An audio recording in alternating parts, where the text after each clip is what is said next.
Bases para la evaluación y el diagnóstico en fisioterapia respiratoria para el tercer año de la licenciatura en fisioterapia de la Universidad de la República. Comencemos. ¿En qué pacientes se va a valorar el estado respiratorio? Bueno, en todos aquellos pacientes que se encuentren en una situación de internación, ya sea en el segundo o tercer nivel de atención de la salud. Todos esos pacientes van a estar confinados a una situación de baja en su actividad habitual, en su actividad laboral, en la actividad que desarrollen diariamente, digamos. Van a estar confinados a situaciones tendientes al reposo, a la quietud, a la poca actividad o la actividad limitada. O sea, confinados a la cama o la mayor parte del día a la cama. Y sobre todo en aquellos pacientes donde el estado es cada vez más grave. Cuanto más grave es el estado, mayor confinamiento al reposo y a la posición en cama. También se va a valorar el estado respiratorio en los adultos mayores, por el hecho de que la dinámica, tanto respiratoria como la hemodinámica de estos pacientes suele estar un poco más reducida por el envejecimiento de los tejidos, a causa de la hipoactividad que también causada por el envejecimiento de los tejidos, a la actividad que va siendo cada vez menor. Todos estos pacientes obviamente que van a tener una alteración del sistema respiratorio, una tendencia a la pérdida de los volúmenes y las capacidades del pulmón debido a la rigidez o las limitaciones articulares que se vayan presentando. También, a medida que la edad avanza, ¿verdad? También, como decíamos, a la baja de actividad que van teniendo. Todo esto va generando un bajón en los volúmenes y capacidades del pulmón.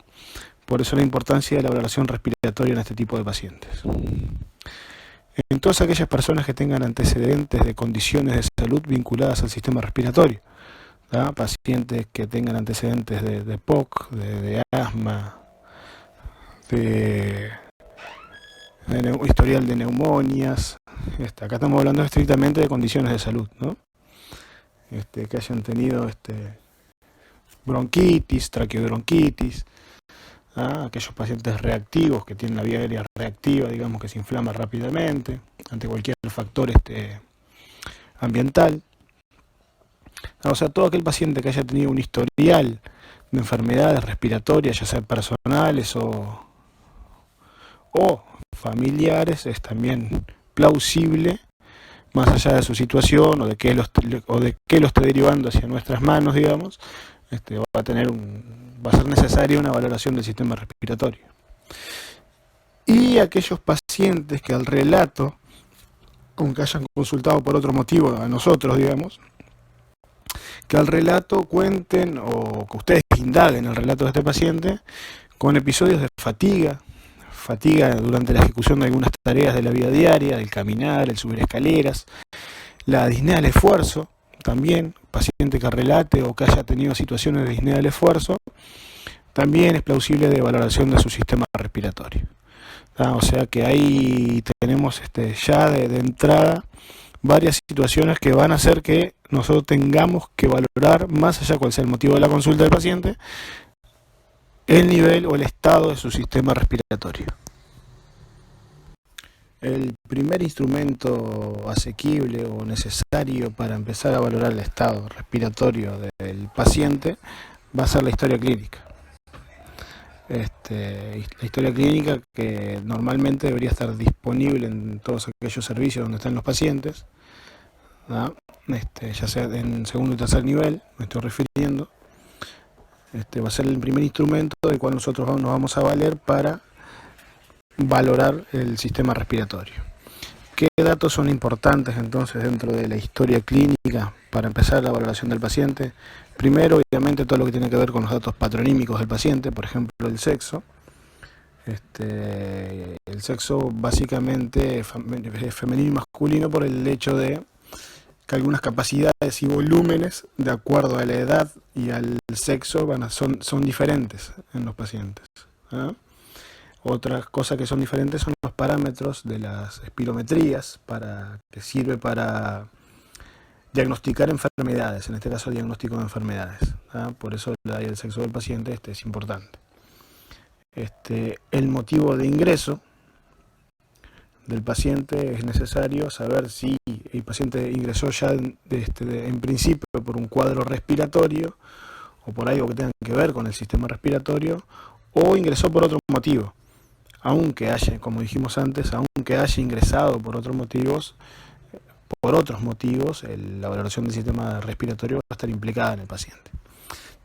Los antecedentes personales, también lo habíamos dicho, son importantes, porque de ahí ya podemos tener alguna pauta de cómo podrían estar las estructuras y funciones relacionadas al sistema respiratorio. Los antecedentes de patología respiratoria son importantes, porque van a condicionar al paciente, no porque condicionan nuestro diagnóstico, sino que condicionan ya los sistemas del paciente. Los antecedentes familiares pueden influir, y acá es muy importante la actividad y el ambiente. Esto sí es relevante para nosotros como fisioterapeutas. La actividad se refiere a aquellas actividades que desarrolla habitualmente el paciente y en donde se podría llegar a notar o a interferir con las actividades circunstancias vinculadas al sistema respiratorio. Y el ambiente también es importante, ya que si tenemos un paciente con vía aérea reactiva, y me refiero a aquellos que desarrollan rápidamente inflamaciones al estar expuestos a factores ambientales, también deberíamos saber con qué frecuencia el paciente se expone a esos factores, qué tipo de factores podrían ser los desencadenantes de alteraciones a nivel respiratorio.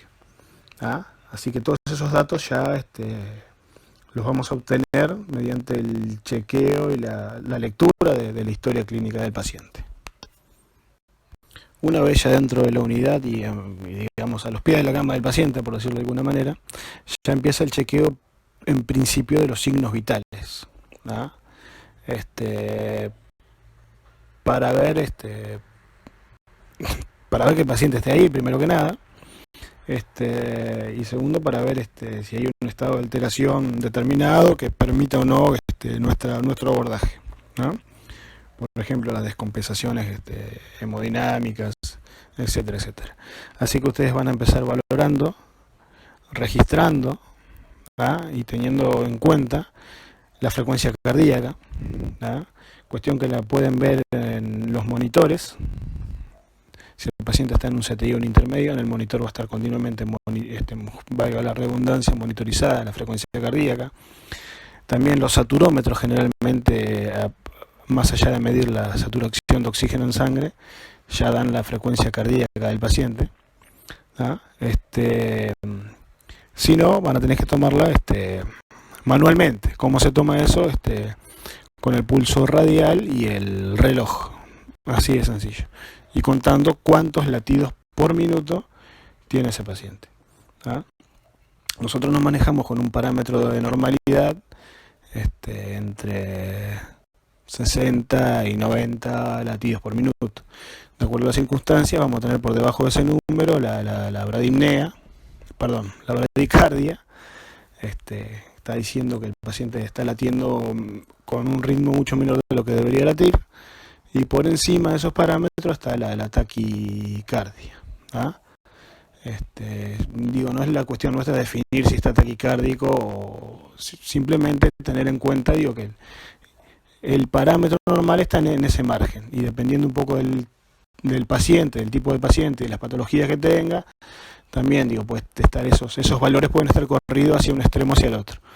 Nosotros simplemente nos basamos en un parámetro de normalidad. Por ejemplo, vamos a tener protocolos que dicen que más allá de 105 latidos por minuto no es recomendable la movilización de un paciente crítico, por ejemplo. Ese es un dato que ya pueden ir teniendo. Otro signo vital es la frecuencia respiratoria. O sea, la cantidad de respiraciones por minuto, de ciclos respiratorios que incluyen inspiración y expiración por minuto. También, paciente crítico va a estar monitorizado continuamente, va a tener en la pantalla el número. Si está ventilado, el ventilador ya les va a estar diciendo cuántas respiraciones por minuto tiene el paciente. ¿Ah? Y si no, tendríamos que tomarla también a mano y con el reloj, con el cronómetro. Simplemente contando en un minuto cuántas veces el paciente respira. También estamos en rangos de normalidad entre 16 y 20 respiraciones por minuto. Por debajo de eso se denomina bradipnea, ahora sí.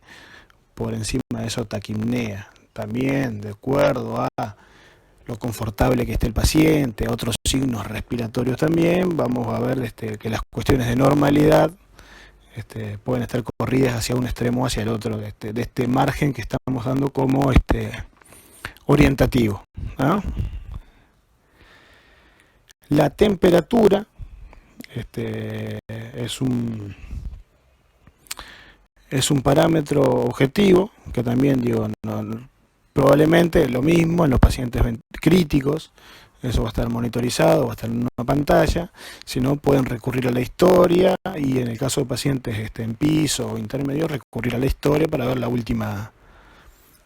último registro. O si tienen un termómetro a mano, simplemente colocan debajo de la axila y miden la temperatura. ¿Ah?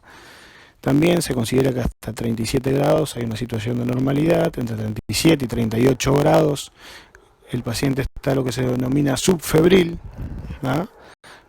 Y por encima de los 38 grados ya es fiebre, ¿ah? Temperatura. Está por encima de los 38 grados, todo lo que tenga que ver con el tratamiento motor ya no sería indicado, ¿ah? Subfebril el paciente, bueno, se podría conversar, se podrían evaluar más datos para ver si podemos realizar, por ejemplo, el tratamiento motor. El tratamiento respiratorio está indicado en cualquier circunstancia. Mejor dicho, no indicado, use mal la palabra. El tratamiento respiratorio, o sea, se puede hacer en cualquier circunstancia. No solo para hacer tratamiento respiratorio en los pacientes, debemos tener una deficiencia respiratoria. Y si la deficiencia se presenta y el paciente está febril, debemos actuar igual. De todas maneras se actúa. Otro signo vital a relevar es la presión arterial. La presión arterial, lo mismo que la frecuencia cardíaca, mejor dicho, lo mismo en el sentido conceptual, está dando una información importante sobre la hemodinamia que tiene el cuerpo. O sea, digamos, cómo está circulando la sangre en el cuerpo. Van a tener tres presiones: la presión sistólica o máxima, la presión diastólica o mínima y la presión arterial media, lo que se llama PAM. Por ejemplo, para que tengan una idea, no voy a entrar ahora en los rangos de los pacientes, pero para que tengan una idea, por ejemplo, hay protocolos de movilidad en pacientes críticos que con una presión arterial media, o sea, con una PAM media de mayor o igual a 105 milímetros de mercurio, no aconseja la movilización del paciente. O sea, vamos a tener pacientes con hemodinamia disminuida o muy disminuida, que tampoco es aconsejable el tratamiento, o pacientes con la hemodinamia muy por encima, o sea, muy exagerada, que tampoco es aconsejable. Muy bien, estos datos entonces, con estos van teniendo idea de la situación del paciente, en qué situación se encuentra el paciente. Pacientes que están en CTI, que tienen todos los números, digamos, bien, por ejemplo, a veces es a base de fármacos, de medicación, paciente totalmente sedado y así, y eso es lo que mantiene los números en parámetros normales o típicos. Pero digamos que el segundo aspecto, entonces, después de la historia clínica, es valorar e interpretar los signos vitales del paciente.